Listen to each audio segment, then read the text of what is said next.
नमस्कार व्यूअर्स, मैं हूं अमीश देवगन। रात के समय 9 बज चुके हैं। आप देख रहे हैं सीएनबीसी आवाज पे टक्कर का मंगलवार एडिशन, ट्यूसडे एडिशन। दुनिया के सबसे बड़े राजनीतिक दल बीजेपी के संगठन में बदलाव किया गया है। नितिन नवीन की टीम में 51 नए चेहरों को जगह मिली है। मिशन मोड में काम कर रही बीजेपी ने आज विनोद तावड़े को उत्तर प्रदेश का प्रभारी बना दिया, जबकि सतीश पुनिया को पंजाब और तरुण चुग को गुजरात की जिम्मेदारी सौंपी गई है। लेकिन बड़ा प्रश्न है, बड़ा सवाल है, क्या नितिन नवीन की नई ब्रिगेड आने वाले चुनावों में अपना जादू, अपना करिश्मा दिखा पाएगी? आज इसी पर होगी जोरदार जबरदस्त नई टक्कर। नई टीम, पूरा होगा चुनावी ड्रीम। आज सीएनबीसी आवाज के टक्कर के ट्यूसडे एडिशन पे इसी में बात।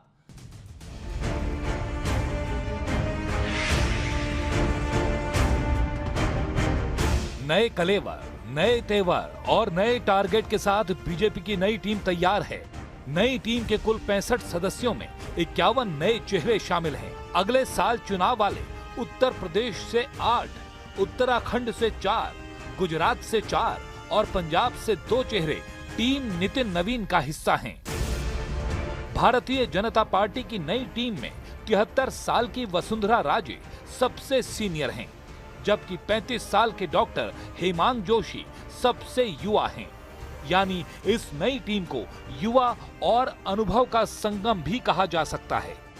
अगले साल सबसे बड़ा चुनाव उत्तर प्रदेश का है, तो जरा यहां का समीकरण भी समझ लीजिए। नई टीम में स्मृति ईरानी, हरीश द्विवेदी, रेखा वर्मा समेत यूपी से जुड़े 8 नेताओं को संगठन में अहम जिम्मेदारियां मिली हैं। ये भाजपा के भविष्य की टीम है, भविष्य के भारत की टीम है और कहीं न कहीं माननीय प्रधानमंत्री के विजन को, प्रधानमंत्री के संकल्प को ये टीम जमीन स्तर पर लेके जाएगी। एक बहुत ही अच्छी टीम तैयार हुई है।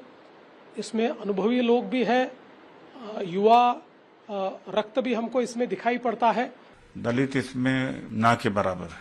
जो कहा जाता था बीजेपी अपर कास्ट की पार्टी है, बनिया ब्राह्मण ठाकुर की पार्टी, उस पर लौटे हैं।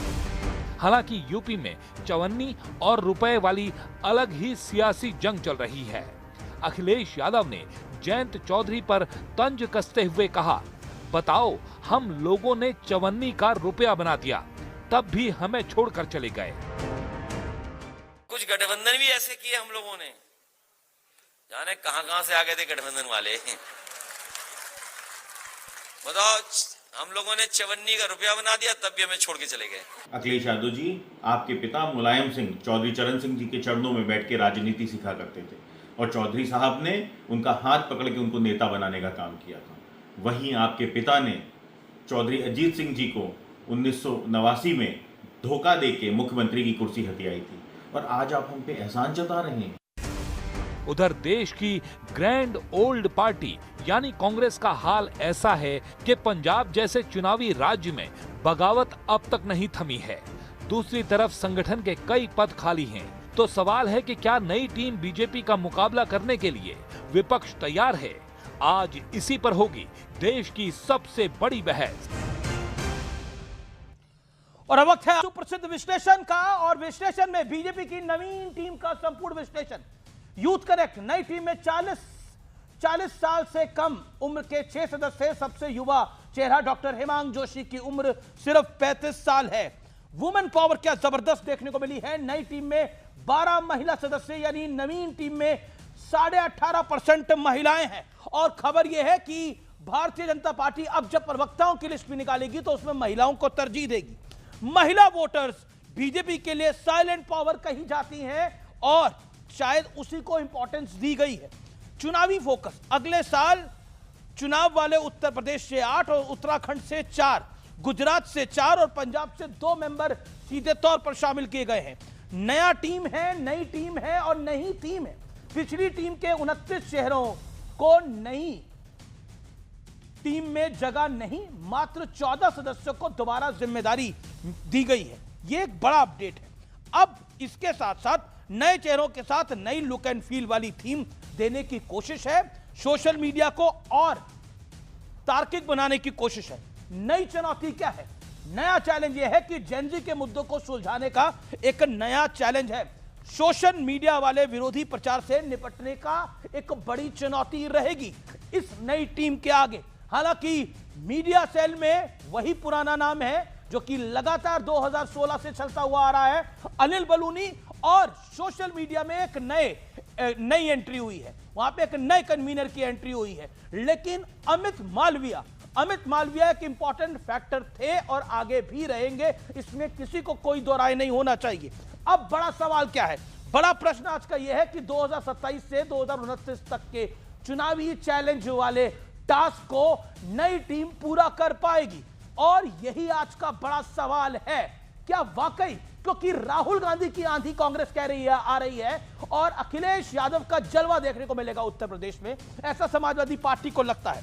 मेरे साथ आज की चर्चा में राधिका खेड़ा, भारतीय जनता पार्टी की प्रवक्ता, मेरे साथ प्रियंका कक्कड़ हैं, आम आदमी पार्टी की नेत्री प्रवक्ता, मलूक नागर फॉर्मर मेंबर ऑफ पार्लियामेंट है, मेरे साथ उनका अभिनंदन है। मलूक नागर रालोद के महासचिव भी हैं, क्योंकि अब उनकी पार्टी 54 से 1 रुपया हो गई है, अखिलेश जी ने ऐसा कहा है। सुनील यादव मेरे साथ हैं, जो कि फॉर्मर एमएलसी हैं, आपका स्वागत है। प्रोफेसर रविकांत हैं, कांग्रेस पार्टी के प्रवक्ता नेता, आप तमाम लोगों का अभिनंदन है जी। इस समय एक बड़ी खबर आ रही है, पहले मैं बड़ी डेवलपमेंट की तरफ रुख कर लेता हूं। बीजेपी की नई टीम पर कांग्रेस का पहला हमला, बड़ा हमला, सीधे तौर पर कहा कि छात्र आंदोलन के चलते इनके मंत्री, तब जाकर इन्हें संगठन में बदलाव याद आया, यानी सीधे तौर पे बोला है कि यह जो जनसी का आंदोलन था इसने बीजेपी को मजबूर कर दिया अपने संगठन में बदलाव करने के लिए। नई टीम पर सीधा हमला है, बीजेपी ने युवा चेहरों को तरजीह दी है और हमेशा देती रही है भारतीय जनता पार्टी। देखिए, बीजेपी एक ऐसी पार्टी है जिसमें जनरेशनल शिफ्ट हमें देखने को मिला है। पहले एक अटल युग था, फिर अडवाणी युग आया, और अब उसके बाद नरेंद्र मोदी का दौर हमने देखा। हमने भारतीय जनता पार्टी के अंदर सबसे युवा अध्यक्ष बना, तब जेनजी का कोई आंदोलन नहीं था, यह भी एक बड़ा फैक्टर है। चलिए मैं रुक करता हूं सीधा, मेरे साथ कई सारे मेहमान हैं, राधिका खेड़ा हमारे साथ जुड़ रही हैं। मैं सबसे पहले रुक करता हूं कांग्रेस पार्टी का। कांग्रेस पार्टी को ऐसा क्यों लगता है प्रोफेसर रविकांत जी कि भारतीय जनता पार्टी को जेनजी के आंदोलन के बाद अपनी टीम को युवा बनाने की होश आई? क्योंकि बीजेपी ने सबसे युवा राष्ट्रीय अध्यक्ष तो काफी पहले दे दिया था, जनवरी में, बताइए। जी जी, बहुत शुक्रिया अमित जी। देखिए, एक आंदोलन ने भारतीय जनता पार्टी के पूरे वजूद को हिला करके रख दिया, और यही वजह है कि उनको आनन फानन में इतना बड़ा परिवर्तन करना पड़ा। अमित मालवीय को साहब हटा दिया। अब आप देखिए, आप बता रहे हैं कि वसुंधरा जी सबसे सीनियर हैं, वहां से लेकर के और 35 साल तक के युवा हैं। अब वसुंधरा जी को वही है ना जिनको पर्ची पकड़ाई गई थी कि मुख्यमंत्री तय करे राजस्थान की, तो पर्ची वालों से लेकर के और वो खर्ची लेवल तक के उनको आपने अब से जिम्मेदारी दी है। इसका मतलब है कि भारतीय जनता पार्टी की जड़ें अब बुरी तरीके से खत्म हो रही हैं, और जब आपका ब्रह्मास्त्र ही डिस्फ्यूज हो चुका है तो करेंगे क्या? मोदी जी का जो हाल है इस समय, वो जो गुब्बारा फुलाया था ना आप लोगों ने, वो गुब्बारा ही फट चुका है। वो जो ब्रांडिंग की गई थी, और अभी तो खैर आप अभी भी लगे हुए हैं, आप सांस थामे हुए, ये आपकी तारीफ करनी पड़ेगी। लेकिन जब ये ब्रह्मास्त्र ही आपका खत्म हो गया भारतीय जनता पार्टी का, तो पर इस निर्णय पर आप कैसे पहुंचे कि बीजेपी का जो मोदी नाम का, सबसे पहले तो आप उसको ब्रह्मास्त्र मानते हैं, ये एक मेरे लिए खबर है। नरेंद्र मोदी को आप ब्रह्मास्त्र मानते हैं तो वो मेरे लिए खबर है। आप कह रहे हैं कि मोदी जी एक ब्रह्मास्त्र थे, वो ब्रह्मास्त्र समाप्त हो गया है, तो ये निर्णय पर आप कैसे पहुंचे कि मोदी नाम का ब्रह्मास्त्र समाप्त हो चुका है? इस पे भी प्रोफेसर साहब थोड़ा प्रकाश डालेंगे तो बेहतर है। मतलब 40 सेकंड इसमें भी बोलिए ना, मोदी नाम का ब्रह्मास्त्र आपके अनुसार कैसे, बिल्कुल कैसे, मतलब उसकी हवा निकल गई है, जरा बताइए। देखिए, जो डर की राजनीति की थी भारतीय जनता पार्टी ने, जो नफरत की राजनीति की थी, इस जैन जी ने, इस नौजवानों ने इनके डर को खत्म कर दिया।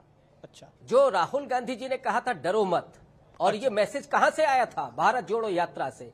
और आज सड़क से लेकर के और संसद तक, गांव से लेकर के और शहरों तक लोग कह रहे हैं कि हम डरने वाले नहीं हैं। अच्छा, और डंके की चोट पर मोदी जी को क्या बना दिया लोगों ने, मैं तो कहना नहीं चाहता वरना अभी आपको मिर्ची लग जाएगी।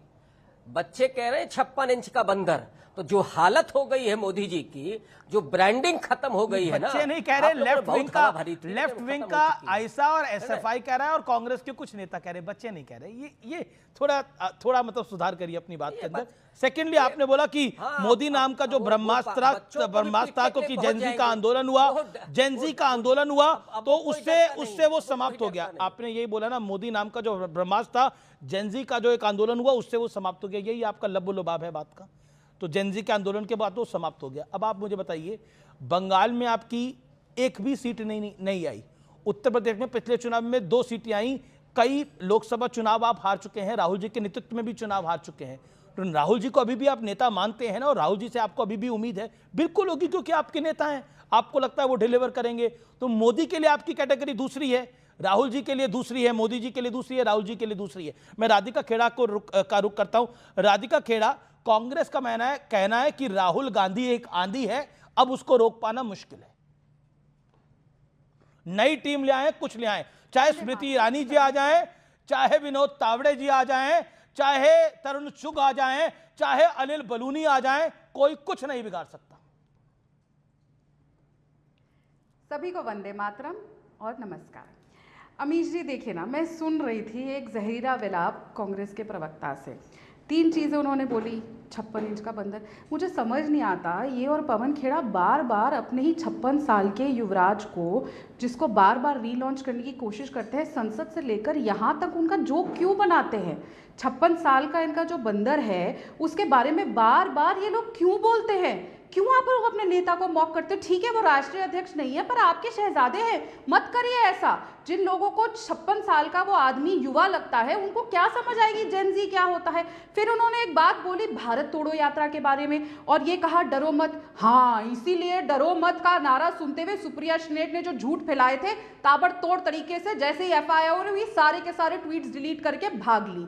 इसी तरीके से आप भी डरिएगा मत, बाद में थोड़ी देर में माफी मांगिएगा जिस तरीके से आपने टिप्पणियां करी हैं देश के प्रधानमंत्री के बारे में। आप लोगों को इतनी तकलीफ क्यों होती है कि कोई चुराए हुए गांधी नाम के परिवार से नहीं आता, अपने बलबूते पे आता है। और आपने बिल्कुल सही कहा अमीश जी कि इन लोगों को जो आपने नाम गिनाए, चाहे विनोद तावड़े जी हो, चाहे तरुण चुग जी हो, चाहे सतीश पुनिया जी हो, चाहे स्मृति ईरानी जी हो, चाहे कोई भी हो, जितने भी हमारे नवनियुक्त सारे इंचार्ज है, और अनिल बलूनी जी तो 12 साल से इनके दांत खट्टे कर रहे हैं मीडिया डिपार्टमेंट के, इनको तोड़ नहीं मिल पाया है। एक के बाद एक इनकी प्रवक्ताओं की भी टीम का भी सफाया हो गया। लेकिन आते हैं वापस विनोद तावड़े जी पे, सतीश पुनिया जी पे। इन लोगों का ट्रैक रिकॉर्ड देखा है ना इन्होंने, तो इनको पता है कि केरल में भी दुकान खुल गई, किस तरीके से बंगाल में हम लोग जीत के, और किस तरीके से इन्होंने जो फेक नैरेटिव बनाया था 2024 के लोकसभा चुनाव में, इतना अच्छा भाई 99 सीटें आ गई, उस प्रदर्शन के बाद भी ये मोमेंटम लेकर आगे नहीं बढ़ सके और चुनाव के बाद चुनाव हारे।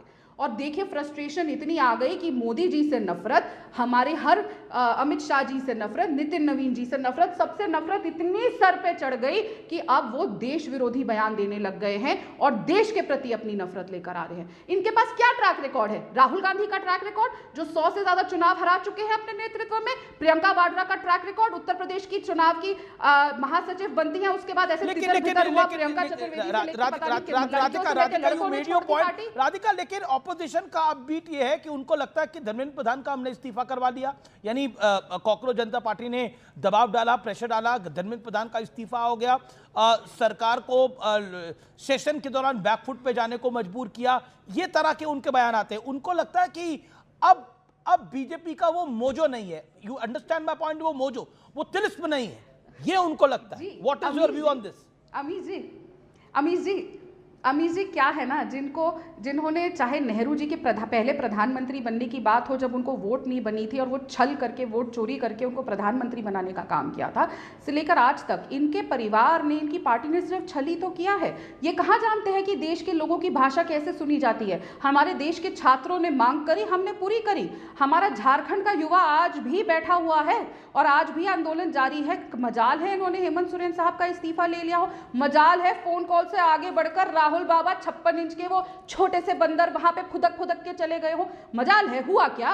सुप्रिया गई क्या यहाँ बैठे सपा के जो प्रवक्ता है, इनके नेता गए क्या? आम आदमी पार्टी की प्रवक्ता बैठी है, ये गई क्या ले लिया इन्होंने आम आदमी पार्टी? ठीक है, मैं जवाब लेता हूं। मैं कांग्रेस से पहले जवाब नहीं हुआ ना। जी, हम अपने देश 10 सेकंड दीजिएगा अमीश जी। मेरे देश की जनता ने हमें चुना है, हम उनके सेवक हैं, और जो हमारे देश की जनता, हमारे मालिक हमें कहेगी, हम उनके लिए प्रतिबद्ध है। इसीलिए लगातार हम बार-बार चुन के आ रहे हैं, क्योंकि उम्मीद भी हमसे है, हम काम करके भी देते हैं। BJP spokesperson made a very big statement. उन्होंने बोला हम सेवक हैं, भारतीय जनता पार्टी की सरकार उनकी सेवक है, जो जनता बोलेगी वो हम करेंगे। युवाओं ने एक चीज डिमांड करी और हमने उसको डिलीवर करा। देखिए, सरकार अगर डिक्टेटरशिप में होती तो स्टूडेंट्स की बात नहीं मानती, स्टूडेंट्स की बात को माना। झारखंड में भी आपकी सरकार को दबाव में आना पड़ा 24 दिन बाद। क्या आपको लगता नहीं है कि ये अच्छा बदलाव है? ये बदलाव अच्छा है कि सरकारें जवाबदेही होनी चाहिए। लोकतंत्र में चर्चा, दबाव ही तो काम करते हैं, और वो दबाव अगर काम करने लग गए तो क्या इसमें खराब क्या है?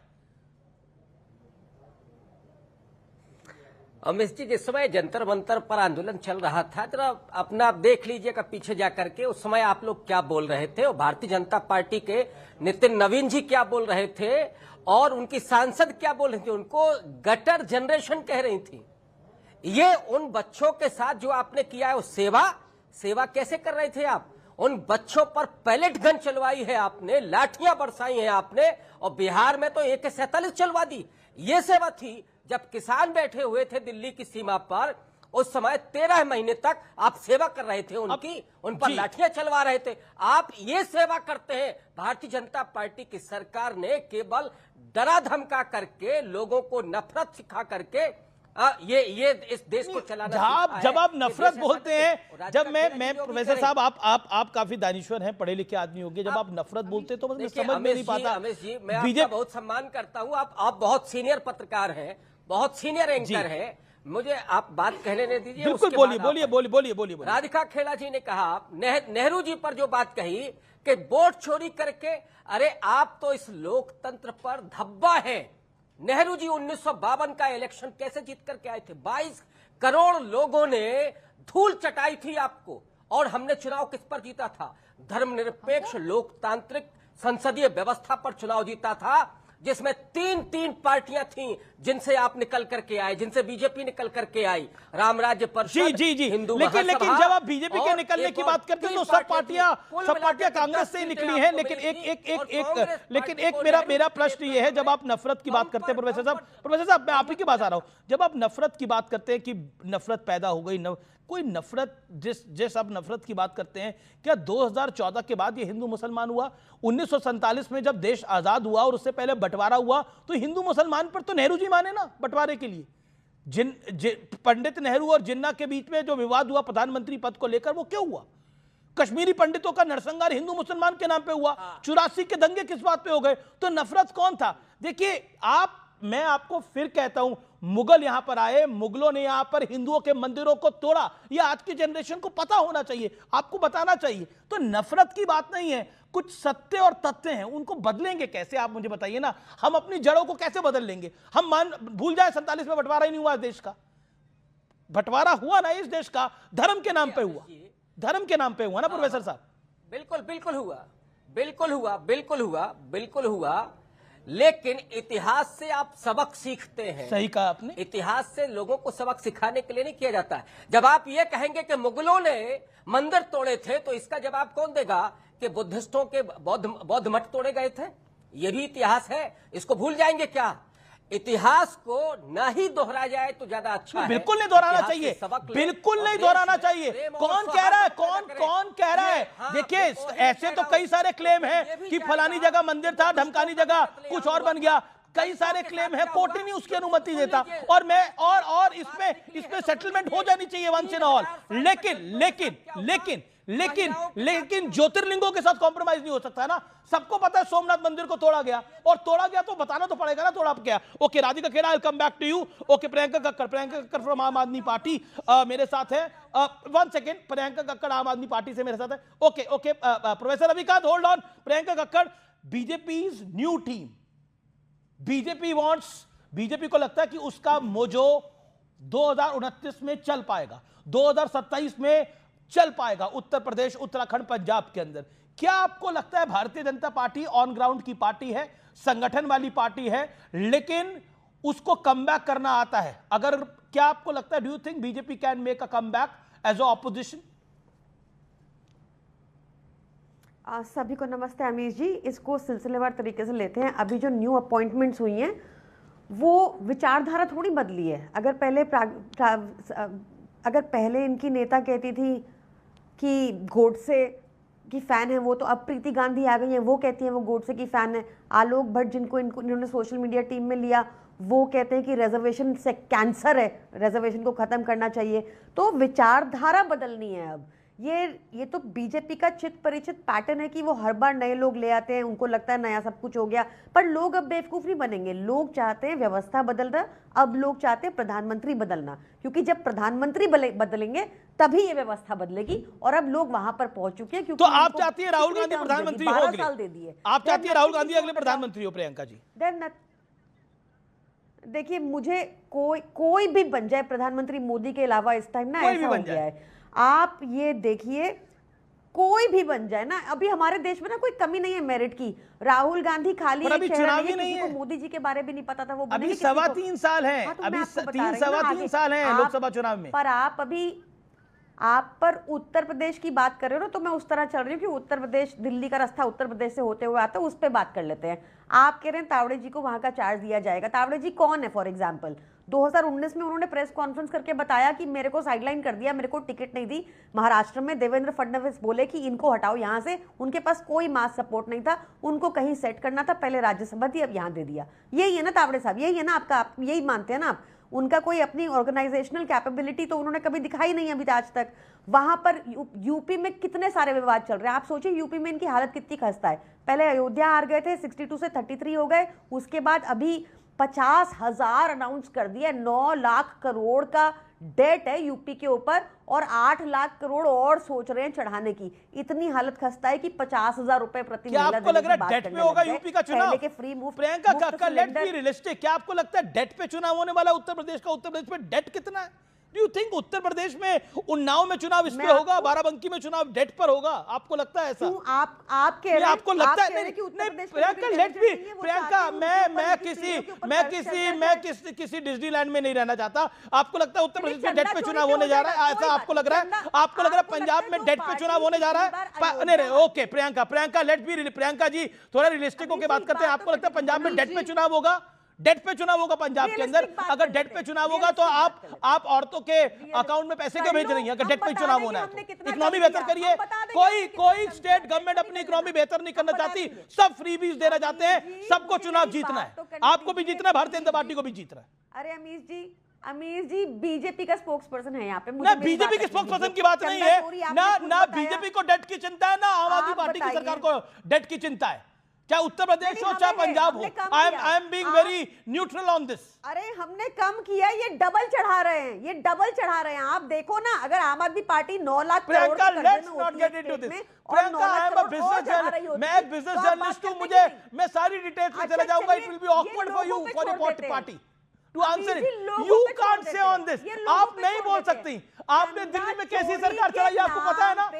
इन्होंने राम मंदिर, अच्छा सुनिए मेरी बात, इन्होंने राम मंदिर बनाया, राम मंदिर बनाने के बाद ये अयोध्या हार गए। तो आप समझ रहे हैं ग्राउंड पे क्या हुआ होगा? इस बार चंदा चोरी कर दी। आपने शो के ओपनिंग में बताया कि क्लीन चिट दे दी, चंपत राय का नाम FIR से चंपत हो गया। ये आप बताइए, लोग वहां के माफ कर देंगे जिनकी आस्थाओं के साथ आपने खेला है। अच्छा आप बता दीजिए। बीजेपी जवाब ले लेते हैं, audio sound. Okay, BJP 50 second respond. Priyanka को जवाब Radhika Khera, then I will go to Sunil Yadav. Amish ji please, मैं किसी के बीच में नहीं बोली। बिल्कुल नहीं बोली। आई रिक्वेस्ट कि मेरे बीच में कोई नहीं बोले। यहाँ पे बोला गया, सबसे शुरुआत करते हैं आखिरी पॉइंट से, अयोध्या से। ये बार ये फैलाया जाता है कि हम अयोध्या हार गए। मैडम फैक्ट चेक करके आया करिए, अयोध्या की असेंबली हम जीते थे। हाँ, ये बात सही है कि हम पूरी लोकसभा हार गए, क्योंकि वहाँ पे वोट परसेंटेज और किस तरीके से हुआ, कितने मुस्लिम वोट है, कहाँ पे क्या पड़े, वो बहुत जरूरी है। लेकिन जहाँ पे अयोध्या राम मंदिर है, उस असेंबली से हम जीते। हाँ नहीं, पर हम असेंबली जीते। दूसरी बात, तो ये बात भी मैं इनके बीच में नहीं बोली, कृपया इस महिला को कहिए कि अपनी बात नहीं बोले। दूसरा, यहाँ पे इनको मैं फैक्ट चेक कर दूं। प्रियंका कक्कड़ की ये आदत है, प्रियंका कक्कड़ जी की ये आदत है कि वो बार बार झूठ बोलती हैं, फैक्ट चेक होती है, पकड़ी जाती है। इन्होंने हमारी पार्टी के महामंत्री विनोद तावड़े जी को लेके बड़ा क्लेम किया। उन्होंने कहा कि विनोद तावड़े जी ने एक प्रेस कॉन्फ्रेंस करी, और जब उनको टिकट डिनाई हुई थी 2019 में, तो उन्होंने जाके कहा कि मेरे को टिकट नहीं दी और क्या क्या। तो पहली बात, उन्होंने जो प्रेस कॉन्फ्रेंस नहीं करी, उन्होंने जो मीडिया को एड्रेस किया, अपना पहला रिएक्शन दिया था, उन्होंने उसमें कहा था nation first then party then self. मैं इस पार्टी का कार्यकर्ता हूं और मैं पूरी निष्ठा से काम करूंगा कि 2/3 मेजॉरिटी मेरी पार्टी की आए। और उन्होंने बोला कि उनका संगठनात्मक करियर क्या है। मैडम, बिहार में धूल चटाई है, बिहार के भी प्रभारी वो थे, केरल में हमारा वहां पे खुल गया खाता जहां पे हमारा कोई एग्जिस्टेंस नहीं था। तो आप थोड़ा पढ़ के आया करिए। आप ही के अलायंस है आरजेडी, जिसका अस्तित्व साफ हो गया, कांग्रेस बची नहीं और आपके पास भी कुछ नहीं है। हाल ही के चुनाव है, उससे पहले भी वो बिहार के इंचार्ज थे। तो क्या उन्होंने किया है? हाँ, आपको तकलीफ तो होगी क्योंकि वो हमेशा से कि जहां जहां हारते। थोड़ी बात सतीश पुनिया जी पे भी करते हैं ना, जो नए प्रभारी बने पंजाब पे, उनके ट्रैक रिकॉर्ड पे भी करते हैं। आज तक उनको जो जो जिम्मेदारी दी गई, चाहे हरियाणा की जी, चाहे हर Satish Punia is a big name. Satish Punia okay Priyanka, Satish Punia जिनको पंजाब की जिम्मेदारी दी है, उनका ट्रैक रिकॉर्ड जोरदार रहा है। उनको जो जो जिम्मेदारी पार्टी ने दी है, उन्होंने उसको बखूबी निभाया है। देखिए, जब अमित शाह उत्तर प्रदेश के प्रभारी बने तो अमित शाह के बारे में भी बहुत कम लोग जानते थे, लेकिन अमित शाह ने वो कर दिखाया उत्तर प्रदेश में जो कोई नहीं कर पाया था। भारतीय जनता पार्टी को अपार सफलता दिलवाई अमित शाह ने, और एक नहीं 4-4, 3-3 चुनावों में सफलता देखने को मिली। क्या लगता है, आपको लगता नहीं है कि आप बीजेपी की ऑर्गेनाइजेशनल वैल्यूज को और ऑर्गेनाइजेशनल स्टेचर को थोड़ा कम करके आंक रही हैं Priyanka? They are a big party और उनका they are cadre based party. Reply Priyanka. आप बिल्कुल भी बीजेपी स्पोक्स पर्सन के बीच में नहीं बोले। वो पर्सनल टिप्पणियां करते हैं, तब भी आप नहीं टोके। प्रेस कॉन्फ्रेंस को बोला कि प्रेस को एड्रेस किया, ये फैक्ट चेक कर दिया, वो ऐसा दिखाती है पता नहीं कितना बड़ा झूठ पकड़ लिया। इतनी कहानियां बनाती हैं, आप उनको बिल्कुल कुछ बीच में नहीं बोलते। एक मिनट मेरे को दे दीजिएगा, अब इनको रोक दीजिए। मेरा राधिका जी, मेरे को मुंह पे नहीं मारना यार, मेरे को मुंह पे नहीं मारना। मेरे को आपको तमीज नहीं बात करने की। आज आप तो इसी लायक आप सच्चाई की मूरत है ना मैडम, आपके मुंह पे मारा जाए, पर मैं दिखाइए, आज में बिलीव नहीं करती। दिखाइए, it's a challenge Priyanka Kakkar, show me that bite, show me the bite. Priyanka Kakkar no, Radhika ji मत करिए, इतना बड़ा आपने जो क्लेम करा है पार्टी। राधिका होल्ड ऑन, अपनी टर्न पे आप बोलिए, वो पहले अपना बोले। Radhika hold on, Radhika let Priyanka make her point. मैं आपको बोलेंगे, वो भी मेरी टर्न पे बोलेंगे। ओके, अरे नहीं प्रियंका, ऐसी कुछ प्रियंका ऐसा कुछ नहीं। ऑडियो ओके, राधिका आपको ऑडियो डाउन है 40 सेकंड्स में प्रियंका का। Radhika 1 second, audio on, Priyanka Kakkar 40 seconds make your point. One simple point पहले है तो ये इसी लायक कि इनके मुंह पे मारा जाए, but I don't believe in violence, पहली बात। दूसरी बात, जहां आपने पंजाब के प्रभारी बताने की आप बता रहे हैं कि उनको पंजाब का प्रभार मिला है, मुझे ऐसा ऑफिशियली नहीं दिखा, बट अगर मैं उनकी बात मान लेती हूं, अगर पंजाब को, तो अपनी सीट नहीं बचा पाए थे वो, आपको पता नहीं है क्या? अपनी सीट हार गए थे अभी लास्ट में। एनीवे, ठीक है, BJP is trying, good luck to them, but आप ये समझें कि लोग इनसे ऊब चुके हैं। लोग नहीं चाहते अब इनको वोट देना। आप उत्तर प्रदेश में अगर मैं वापस जाऊं तो नीति आयोग में इनके स्कूल सबसे नीचे आते हैं, ये पता है ना आपको, सबसे नीचे रैंकिंग है इनकी। सीएजी की रिपोर्ट्स में क्या आ रहा है उत्तर प्रदेश के बारे में, ये भी किसी से छुपा नहीं है। आप अगर देखेंगे यूपी में सबसे बड़ी प्रॉब्लम क्या है, गोरखपुर और दिल्ली की लड़ाई है, वो कैसे सॉल्व होगी आप बता दीजिए। उधर AK शर्मा फॉर एग्जांपल, एक इंस्टेंस दे देती हूं जून 2026 का ही, जहां जो मिनिस्टर जो माने जाते हैं मोदी जी के क्लोज, जिनकी अपॉइंटमेंट दिल्ली से हुई, वो अब उनको ही मीटिंग्स में नहीं बुलाया जाता, उनके काम रोक देते हैं। योगी जी ने सारे अधिकारियों पे अपना कब्जा कर रखा है, तो आपको भी भली भांति पता है कि काम वहां पे लोगों के हो नहीं रहे। क्या ये लोगों को आहत नहीं करेगा कि बारी है? मौसमी का जूस डलता है उत्तर प्रदेश में। 1 मिनट 15 सेकंड आप उत्तर प्रदेश में तो समाजवादी पार्टी को बोलने दीजिए।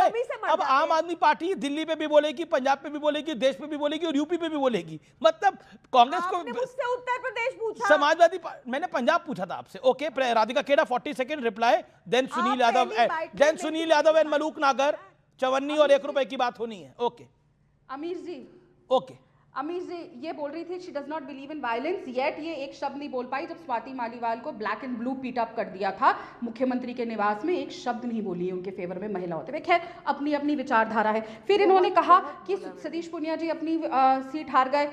हो बहुत बुरा। सतीश पुनिया जी अपनी सीट हार गए है ना। केजरीवाल साहब तो पता नहीं 1 लाख वोट से जीते थे, मनीष सिसोदिया जी भी जीते थे, आपके सौरभ भारद्वाज भी जीते हैं जो दिल्ली प्रदेश के अध्यक्ष है। फिर भी डी फैक्टो सीएम और चला पार्टी रहे अरविंद केजरीवाल साहब है जो अपनी सीट हार गए। सिटिंग मुख्यमंत्री क्या क्या वो तो चीजें लेकर आए थे, अपने बच्चों की सर पे हाथ करके कसम खाता हूं कभी राजनीति में आऊंगा। और एक बहुत ही इंटरेस्टिंग बात जो मैं पहले पॉइंट आउट करना भूल गई, अमीश जी आपने इनसे 4 बार पूछा, अमीश जी आपने इनसे 4 बार पूछा राहुल जी के अलावा कौन नेता है, अब ये मेरे बीच में बोलेंगी, अब तकलीफ नहीं होगी। बार बार आपने इनसे पूछा, मैंने आपसे सीखा कौन नेता है, पर ये एक बार अरविंद केजरीवाल का नाम नहीं ली। कमाल है, अपने नेता को प्रधानमंत्री बनने लायक नहीं समझती। तो यहाँ पे आपको पता चल गया ना ये प्रधानमंत्री बनने लायक है, ना पंजाब दोबारा से तो बीट करने लायक है। बना लीजिए, इस्तीफा कब दे रहे केजरीवाल साहब ने तो खुद माना है और रिकॉर्ड मैं फाइल दिखा देती हूँ, आप तो झूठ बोलती है, दिखाइए तावड़े जी की वो file. I challenge you Priyanka, क्या बोल रही है प्रियंका कक्कड़?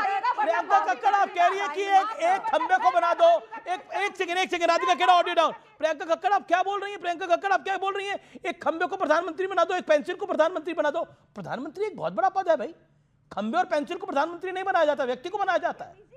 इस देश के जो भी प्रधानमंत्री रहे, चाहे देवेगौड़ा जी रहे, चाहे चंद्रशेखर रहे, चाहे इंद्र कुमार गुजराल रहे, चाहे इंदिरा जी रही, चाहे राजीव जी रहे, सब प्रधानमंत्री थे हालत देखिए आपने, और सब रिस्पेक्टेड है। Anybody will do better than the current prime minister. I have no doubt about it. You can condemn Modi, but आप बोल रही पेंसिल को बना दो प्रधानमंत्री, ऐसे नहीं होता है और जनता भी ऐसे नहीं चुनती है जी। बहुत समझदार जनता है, बहुत समझदार जनता है। मैं बोल रहा हूँ ऑपोजिशन वही गलती कर रहा है। Okay Maluk Nagar wants to comment on this. Maluk Nagar, एक पेंसिल को प्रधानमंत्री बना दो, एक खंबे को प्रधानमंत्री बना दो तो पूरा खेल हो जाएगा। मलूक नागर देखिए, जो खंबे को प्रधानमंत्री या पेंसिल को प्रधानमंत्री, समझ नहीं आ रहा स्टेटमेंट क्या है, समझ नहीं आ रहा प्रश्न क्या है, समझ नहीं आ रहा देश का संविधान क्या है, समझ नहीं आ रहा देश की संसद क्या है, समझ नहीं आ रहा ये क्या बात हो रही है प्रधानमंत्री खंबा और पेंसिल, समझ में ही नहीं प्रश्न क्या है ये। नहीं, मेरा प्रश्न नहीं है ये मलूक नागर, आप इतने खराब तरीके से मुझे मत देखिए। मेरा प्रश्न नहीं है।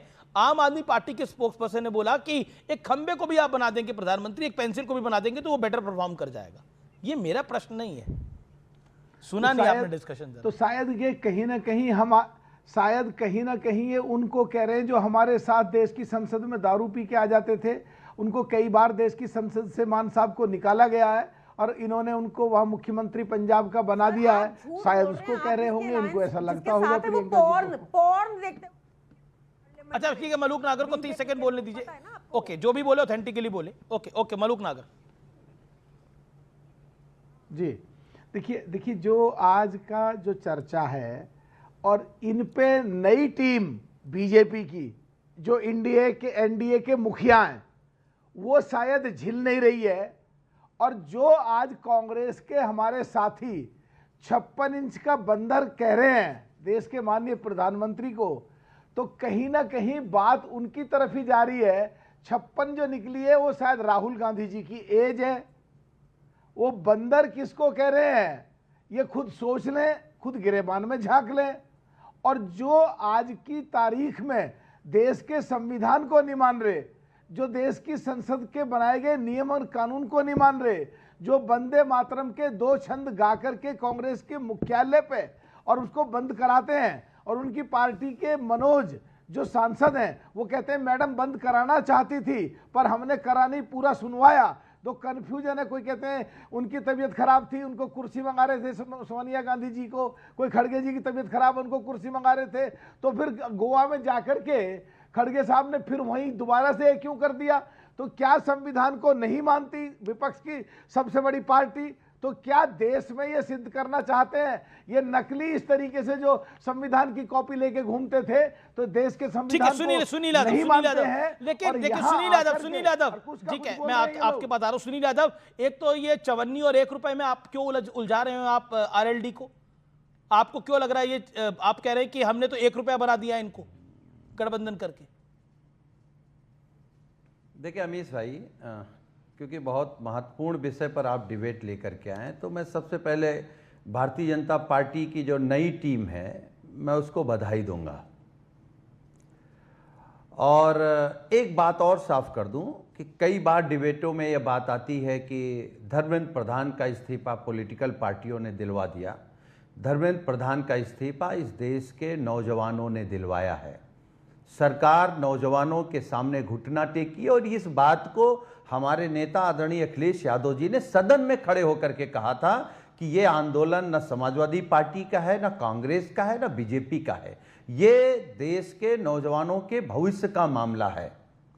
एक दूसरी बात मैं बहुत ईमानदारी से कह सकता हूं, राजनीति में मैं राजनीतिक कार्यकर्ता हूं, सबका अपना अपना समय होता है। मुझे लगता है कि बीजेपी का जो जय का समय था वो खत्म हो गया, अब बीजेपी का पराजय का समय शुरू हुआ है। इस नई टीम के जो मुखिया हैं वो पराजय उनकी गृह विधानसभा से बांकीपुर पटना से शुरू हुआ है। अभी ये उत्तर प्रदेश हारेंगे 27 में और फिर 29 में इस देश से साफ हो जाएंगे। और देखिए इस टीम के सामने नई चुनौती क्या अमीश भाई, एक तो हमारे आपके सामने, हमारे आपके साथ साथ दर्शकों के सामने, इस देश के सामने एक बड़ी चुनौती है ये समझने के लिए कि इस देश को ज्यादा बीजेपी ने लूटा है या इस देश को ज्यादा अंग्रेजों ने लूटा है।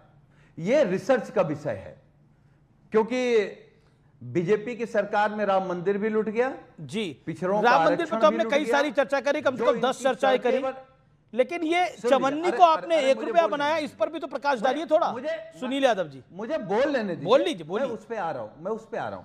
उत्तर प्रदेश में जितने भी एक्सप्रेसवे बन रहे हैं, आप बताइए उनमें एक भी एक्सप्रेसवे है जो धंसा ना हो, टूटा ना हो। लखनऊ से कानपुर वाला तो 48 जगह टूट गया, आज गंगा एक्सप्रेसवे धंस गया उन्नाव में। मतलब जिस तरीके की तस्वीरें आ रही हैं, आप हर घर हर जल की बात कर रहे हैं, सारी टंकी गिरी जा रही हैं, सारे विभाग लूटे जा रहे हैं। तो सवाल यह है कि यह नई टीम भ्रष्टाचार से कैसे लड़ेगी? अच्छा, यह नई टीम जनजी से कैसे लड़ेगी, जेन अल्फा से कैसे लड़ेगी? आज छोटे छोटे बच्चे स्कूल से निकल के प्रदर्शन कर रहे हैं कि योगी जी जो आपने स्कूल के बगल में ठेका खोल दिया है इसको बंद करिए, माहौल अच्छा नहीं है। और अभी बीजेपी के प्रवक्ता कह रही थी कि अयोध्या विधानसभा नहीं हारे हैं। आप लिख के रख लीजिएगा 2027 में अयोध्या विधानसभा। लेकिन अब बताइए, अब ठीक है, एक सेकंड, ये चवन्नी छाप रुपया छाप होगा, इस पर आप क्या कह, आपका स्टेटमेंट क्या है? अपने नेता पे तो कुछ बोलिए। बात तो लोग देखिए, हमारे नेता ने किसी का अपमान नहीं किया है, लोक दल के नेता हैं आदरणीय जयंत चौधरी जी। लेकिन रालोद के एक प्रवक्ता ने बोला कि उनकी रालोद का हाथ पकड़ कर ही मुलायम सिंह यादव इतने बड़े बन पाए। हम स्वीकार कर रहे हैं कि स्वर्गीय चौधरी चरण सिंह जी का आशीर्वाद नेताजी के साथ था, उन्हीं की विरासत को नेताजी ने आगे बढ़ाया, उन्हीं की सोच को, उन्हीं की विरासत को माननीय अखिलेश यादव जी आगे बढ़ा रहे हैं। उस विरासत को गिरवी किसने रखा?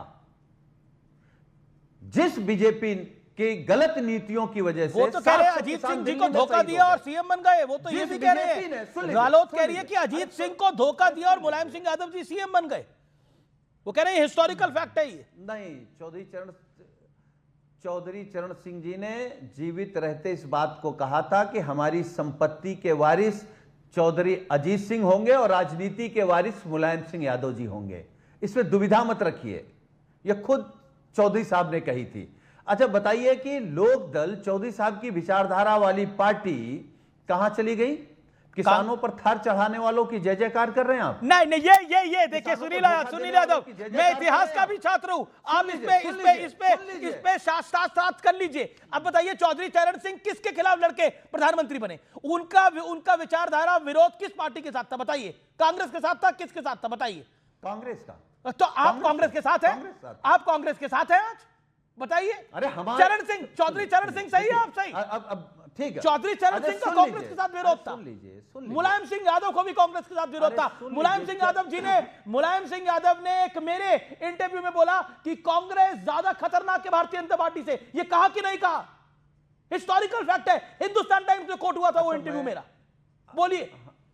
अच्छा सुन लीजिए, देखिए चौधरी साहब कांग्रेस के खिलाफ थे, समाजवादी पार्टी का गठन कांग्रेस के खिलाफ, खुद ही बोल रहे हैं, सांप्रदायिक ताकतों के खिलाफ हुआ।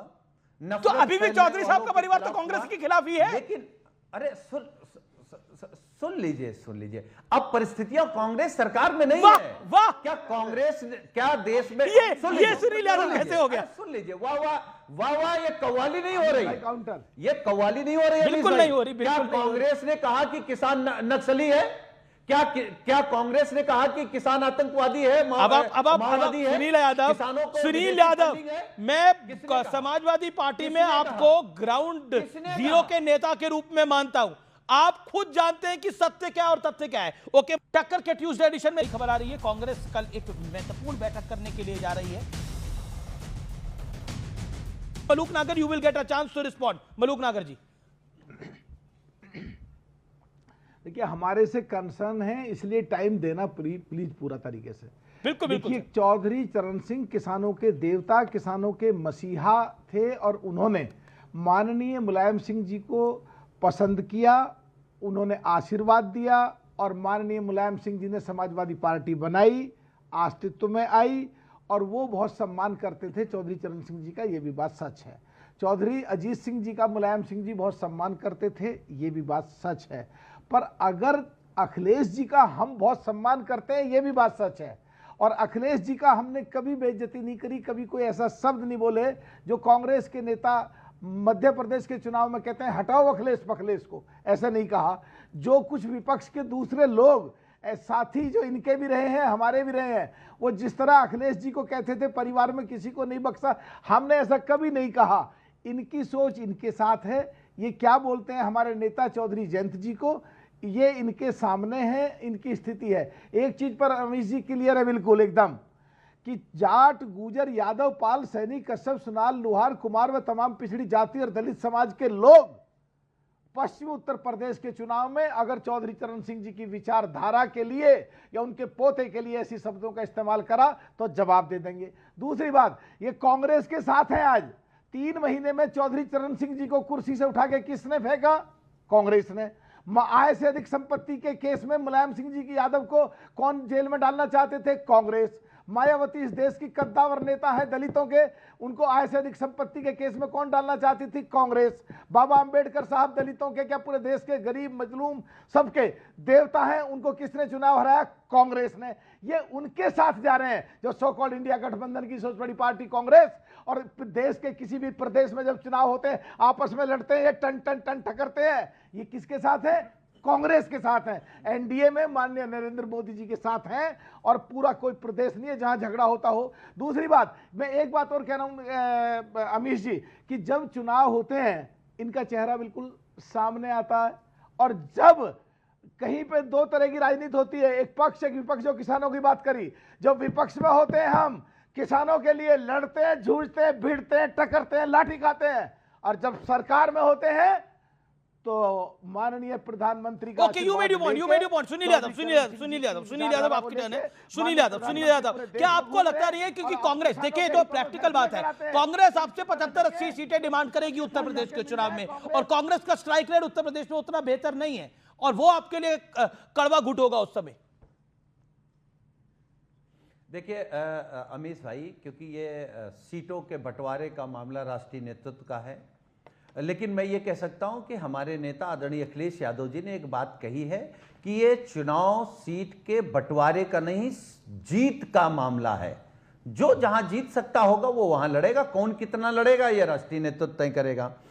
मैं मलूक नागर जी की एक बात से मैं सहमत हूं कि नेताजी भी चौधरी साहब का सम्मान करते थे, नेताजी अजीत सिंह जी का सम्मान करते थे, हमारे नेता भी चौधरी जयंत चौधरी जी का सम्मान करते हैं, हम भी चौधरी जयंत जी का सम्मान कर रहे हैं। कांग्रेस की बात आई, हम कांग्रेस के 7 मुद्दों पर हैं। कांग्रेस ने कहा, हमने समाजवादी पार्टी का नारा था कि जिसकी जितनी संख्या भारी उसकी उतनी हिस्सेदारी। सामाजिक न्याय की बात कांग्रेस कर रही है, जाति जनगणना की बात कांग्रेस कर रही है, आरक्षण की बात कांग्रेस कर रही है। जिस दिन कांग्रेस लोकतंत्र के खिलाफ, संविधान के खिलाफ, पिछड़े दलितों के खिलाफ, संविधान और सामाजिक न्याय के खिलाफ हो जाएगी, ओके मलूक नागर, शांति। कांग्रेस से लड़ते नजर सुनील यादव, आपने अपनी बात को रखा। Radhika Khera, okay Radhika Khera, 30 second Radhika Khera. Counter नहीं, अमीश जी हमारे सेकंड सर। अमीश जी, यहाँ पे समाजवादी पार्टी के प्रवक्ता ने कहा, 1 सेकंड मलूक नागर, मैं आपको बताऊंगा। राधिका खेड़ा 30 सेकंड। जी, दो चीज़ें क्लियर कर दूँ। उन्होंने पहली चीज़ कही एक हमारी सीट हारने पे, और इन्होंने कहा अखिलेश जी कहते हैं कि बच्चों की जीत है। इसीलिए मुलायम सिंह यादव जी ने हमारा एंटी कॉपिंग एक्ट, जैसे ही वो 1994 में मुख्यमंत्री बने थे, सबसे पहला काम क्या किया था, भारतीय जनता पार्टी के द्वारा के लाया गया एंटी कॉपिंग एक्ट, उसको हटाने का काम किया था। आप लोग जनता की क्या चाहत है, क्या चाहिए, आप उस पर नहीं चलते। उम्मीद करती हूँ अखिलेश जी उन गलतियों से सीखेंगे और आगे ऐसा नहीं करेंगे। दूसरी बात, आपने कहा हम अपनी सीट हार गए। हाँ, हम 1989 के बाद पहली बार गोरखपुर भी हारे थे जब योगी आदित्यनाथ जी मुख्यमंत्री बने, और आप लोग जीते थे। क्या हुआ 1 साल के बाद? ऐसे ही बाय इलेक्शन था, उसके बाद तो आप कहीं नहीं आए, आप तो उत्तर प्रदेश में नहीं जीत पाए। तो थैंक यू ये याद दिलाने को, क्योंकि हिस्ट्री फिर रिपीट करेगी। आप फिर भी उत्तर प्रदेश नहीं जीत पाएंगे, और आप बिहार में तो आपके आरजेडी जो रिश्तेदार है वो भी नहीं जीत पाएंगे। हमारा तो इतिहास रहा है। जी, समय इतनी इजाजत दे रहा है, तो फिलहाल टक्कर के ट्यूसडे एडिशन में आज के लिए इतना ही। आपको ये एडिशन कैसा लगा मुझे जरूर बताइएगा। नमस्कार, गुड नाइट, शुभ रात्रि।